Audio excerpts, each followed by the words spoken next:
അമേരിക്കയും ഇറാനും തമ്മിലുള്ള ബന്ധം കഴിഞ്ഞ 4 പതിറ്റാണ്ടായി എന്തുകൊണ്ടാണ് ഒരു തരി പോലും വിശ്വാസമില്ലാത്തത്? ഇതിന് കാരണമായ 5 നിർണായക നിമിഷങ്ങൾ അതാണ് നമ്മൾ ഇന്ന് നോക്കാൻ പോകുന്നത്. അപ്പോ എന്തുകൊണ്ടാണ് ഈ പ്രശ്നം പരിഹരിക്കാൻ പറ്റാത്തത്? ഈ ചോദ്യത്തിന് ഉത്തരം കണ്ടെത്താൻ നമുക്കൊരു കാര്യം ചെയ്യാം. നിങ്ങളൊരു പോളിസി അഡ്വൈസറാണെന്ന് സങ്കൽപ്പിക്കുക. ഈ പ്രശ്നത്തിന്റെ ചരിത്രം മനസ്സിലാക്കാതെ മുന്നോട്ട് ഒരു ചുവട് വെക്കാൻ പറ്റില്ല. അപ്പൊ നമുക്ക് തുടങ്ങാം, അല്ലേ? ഓക്കെ, ഇതാണ് നമ്മുടെ അജണ്ട. 4 പതിറ്റാണ്ടിലെ അവിശ്വാസം ഉറപ്പിച്ച 5 പ്രധാന സംഭവങ്ങൾ ഓരോന്നായിട്ട് നോക്കാം.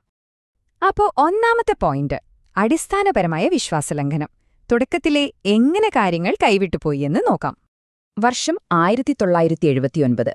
US-ഇറാൻ ബന്ധത്തിന്റെ ചരിത്രം തന്നെ മാറ്റിമറിച്ച വർഷം. എന്താണ് 1979 സംഭവിച്ചത്? ഇറാനിയൻ വിപ്ലവം അമേരിക്കൻ പിന്തുണയോടെ ഭരിച്ചിരുന്ന ഷായെ തൂത്തെറിഞ്ഞു. പക്ഷെ അതല്ലായിരുന്നു ഏറ്റവും വലിയ പ്രശ്നം. വിപ്ലവത്തിനു ശേഷം ടെഹ്റാനിലെ US എംബസിയിലേക്ക് ഇരച്ചുകയറിയ വിദ്യാർത്ഥികൾ 52 അമേരിക്കക്കാരെ 444 ദിവസം ബന്ധികളാക്കി. അതായിരുന്നു തുടക്കം. ആ സംഭവം ഇരു രാജ്യങ്ങൾക്കുമിടയിൽ ഒരിക്കലും ഉണങ്ങാത്തൊരു മുറിപ്പാടായി മാറി. ഇതിന്റെ ആഘാതം എന്തായിരുന്നെന്നറിയാമോ? അതോടെ എല്ലാ നയതന്ത്ര ബന്ധങ്ങളും മുറിഞ്ഞു. ശത്രുത ഔദ്യോഗികമായി പ്രഖ്യാപിക്കപ്പെട്ടു. പിന്നെ അങ്ങോട്ട് എന്ത് ചർച്ച നടന്നാലും അതിന്റെ എല്ലാം അടിത്തട്ടില് ആ പഴയ അവിശ്വാസം കിടപ്പുണ്ടായിരുന്നു. ഒരു സീറോ ട്രസ്റ്റ് അവസ്ഥ. അവിടെ നിന്നാണ് എല്ലാം തുടങ്ങുന്നത്. ഇനി അടുത്ത ഘട്ടം, ഈ ശത്രുത എങ്ങനെയാണ് പിന്നീട് ആളിക്കത്തിയതെന്ന് നോക്കാം. മഹാപിശാച് എന്നൊരു പേര് അമേരിക്കയ്ക്ക് വീഴാൻ കാരണമായ സംഭവങ്ങളിലേക്കാണ് നമ്മൾ പോകുന്നത്. സമയം 1980 മുതൽ 88 വരെ. ഇറാൻ-ഇറാഖ് യുദ്ധം നടക്കുന്ന കാലം. ആ മേഖലയെ സംബന്ധിച്ച് അതൊരു അതിഭീകരമായ യുദ്ധമായിരുന്നു. 8 വർഷം നീണ്ട ആ യുദ്ധം ശരിക്കും ഒരു നാശമായിരുന്നു. പക്ഷേ ഇവിടെയാണ് കാര്യങ്ങൾ കൂടുതൽ വഷളാകുന്നത്. ആ യുദ്ധത്തിൽ അമേരിക്ക ആരെയാണ് പിന്തുണച്ചത്? ഇറാഖിനെ. ഇറാനല്ല, ഇറാഖിനെ. അവർക്ക് ആയുധങ്ങളും പണവും നൽകി. ഇറാന്റെ കണ്ണിൽ ഇത് വെറുമൊരു പിന്തുണയായിരുന്നില്ല, അതൊരു നേരിട്ടുള്ള വഞ്ചനയായിരുന്നു. അമേരിക്ക തങ്ങളുടെ ശത്രുവാണെന്ന ധാരണ അതോടെ ഉറച്ചു. അങ്ങനെയാണ് മഹാപിശാച് എന്ന പേര് വരുന്നത്. ആയത്തുള്ള ഖുമൈനി അമേരിക്കയെ വിശേഷിപ്പിക്കാൻ ഉപയോഗിച്ച വാക്കാണിത്. ആ ഒരൊറ്റ വാക്കിൽ എല്ലാമുണ്ട്. വെറുമൊരു രാഷ്ട്രീയ മുദ്രാവാക്യമായിരുന്നില്ലത്. അവരുടെ ദേശീയതയുടെ ഭാഗമായി ആ അവിശ്വാസം മാറി. ഓക്കെ, അവ ശത്രുതയുടെ അടിത്തറയിട്ടു, അത് വളർന്നു. ഇനി നമുക്ക് കുറച്ചുകൂടി അടുത്ത കാലത്തേക്ക് വരാം. ഒരുപക്ഷെ എല്ലാം ശരിയാകുമെന്ന് ലോകം പ്രതീക്ഷിച്ച ഒരു സമയത്തേക്ക്. JCPOA എന്ന കരാറിന്റെ ഉദയവും പിന്നെ അതിന്റെ പതനവും. എന്താണ് ഈ JCPOA? Joint comprehensive plan of action. 2015 ഒരു ചരിത്രപരമായ കരാറായിരുന്നു ഇത്. ഇറാനും അമേരിക്ക അടക്കമുള്ള ലോകശക്തികളും തമ്മിൽ. ഇറാന്റെ ആണവ പദ്ധതികൾക്കൊരു പൂട്ടിടുക, പകരം ഉപരോധങ്ങൾ എടുത്തുകളയുക. ശരിക്കും പറഞ്ഞാൽ പതിറ്റാണ്ടുകൾക്കു ശേഷം ഒരു നയതന്ത്ര വിജയത്തിന്റെ ചെറിയൊരു വെളിച്ചം കണ്ട നിമിഷം. കരാർ വളരെ വ്യക്തമായിരുന്നു. ഇറാൻ എന്തു ചെയ്യണം? അവരുടെ ആണവ പ്രവർത്തനങ്ങളെ കർശനമായി നിയന്ത്രിക്കണം. ഇൻസ്പെക്ടർമാർക്ക് പരിശോധിക്കാൻ അനുവാദം കൊടുക്കണം. പകരം അമേരിക്കയും മറ്റു രാജ്യങ്ങളും എന്തു ചെയ്യും? ഇറാന്റെ അർത്ഥവ്യവസ്ഥയെ നടുവൊടിച്ച ഉപരോധങ്ങൾ എടുത്തുമാറ്റും. വളരെ ലളിതമായ ഒരു കൊടുക്കൽ വാങ്ങൽ.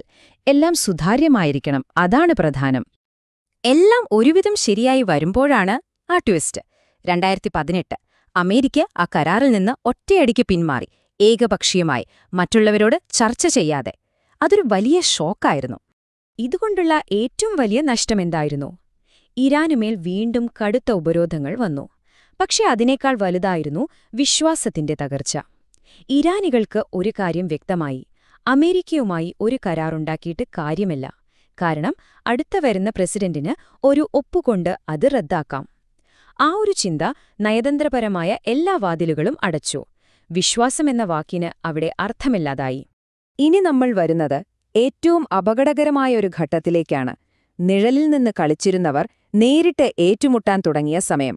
പ്രോക്സി യുദ്ധങ്ങളിൽ നിന്ന് നേരിട്ടുള്ള സൈനിക ആക്രമണങ്ങളിലേക്ക്. വർഷം 2020. അതുവരെ വെള്ളത്തിനടിയിൽ പുകഞ്ഞുകൊണ്ടിരുന്ന സംഘർഷം ഒരു അഗ്നിപർവ്വതം പോലെ പൊട്ടിത്തെറിച്ച വർഷം. എങ്ങനെയാണത് സംഭവിച്ചത് എന്ന് നോക്കൂ. ആദ്യം ബാഗ്ദാദിൽ വെച്ച് അമേരിക്ക ഒരു ഡ്രോൺ ആക്രമണത്തിലൂടെ ഇറാന്റെ ഏറ്റവും ശക്തനായ ജനറൽ ഖാസിം സുലേമാനിയെ വധിച്ചു. ഇതൊരു സാധാരണ സൈനിക നീക്കമായിരുന്നില്ല, അതൊരു വലിയ പ്രകോപനമായിരുന്നു. ഇറാൻ വെറുതെയിരുന്നില്ല. അവർ ഇറാഖിലെ അമേരിക്കൻ സൈനിക താവളങ്ങളിലേക്ക് ബാലിസ്റ്റിക് മിസൈലുകൾ അയച്ച് തിരിച്ചടിച്ചു. അതോടെ കാര്യങ്ങൾ കൈവിട്ടുപോയി. അങ്ങനെ നമ്മൾ ഇന്നത്തെ അവസ്ഥയിലേക്ക് എത്തുന്നു. എല്ലാം ഒരു നൂൽപാലത്തിൽ നിൽക്കുന്ന ഒരു സാഹചര്യം. നയതന്ത്രവും പ്രതിരോധവും തമ്മിലുള്ള ഒരു ദുർബലമായ ബാലൻസ്. ഇപ്പോൾ എന്താണ് അവിടത്തെ അവസ്ഥ? മിഡിൽ ഈസ്റ്റിൽ അമേരിക്കൻ സൈനിക വിന്യാസം വൻതോതിൽ വർദ്ധിപ്പിച്ചിരിക്കുകയാണ്. യുദ്ധക്കപ്പലുകൾ, വിമാനങ്ങൾ എല്ലാം മേഖലയിലുണ്ട്. ഇത് വെറുമൊരു ഷോ അല്ല, എപ്പോൾ വേണമെങ്കിലും എന്തും സംഭവിക്കാമെന്നതിന്റെ വ്യക്തമായ സൂചനയാണ്. ഇപ്പോഴത്തെ നയതന്ത്രപരമായ ചിത്രം ശരിക്കും സങ്കീർണമാണ്. ഒരു വശത്ത് ട്രംപ് ഭരണകൂടം ഒരു വിട്ടുവീഴ്ചയ്ക്കും തയ്യാറില്ലാത്ത കടുത്ത നിലപാടിലാണ്.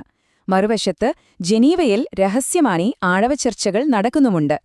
എന്നുവെച്ചാൽ ഒരു ഭാഗത്ത് യുദ്ധഭീഷണിയും മറുഭാഗത്ത് സമാധാനത്തിനുള്ള നേരിയ ശ്രമങ്ങളും രണ്ടും ഒരുമിച്ചു പോകുന്നു. അപ്പോൾ തിരിച്ചു നമ്മുടെ പോളിസി അഡ്വൈസറുടെ അടുത്തേക്ക് വരാം, അതായത് നിങ്ങളുടെ അടുത്തേക്ക്. ഇത്രയും ആഴത്തിൽ വേരൂന്നിയ ഒരു അവിശ്വാസത്തിന്റെ ചരിത്രം മുന്നിലിരിക്കുമ്പോൾ ഭാവിയിൽ എന്തെങ്കിലും ഒരു സഹകരണത്തിന് എവിടെയാണൊരു സാധ്യത? എന്തടിസ്ഥാനത്തിലാണ് നമ്മൾ മുന്നോട്ടു പോകേണ്ടത്? ഈ ചോദ്യത്തിനുള്ള ഉത്തരം കണ്ടെത്തുക എന്നത് തന്നെയാണ് US-ഇറാൻ ബന്ധത്തിലെ ഏറ്റവും വലിയ വെല്ലുവിളി.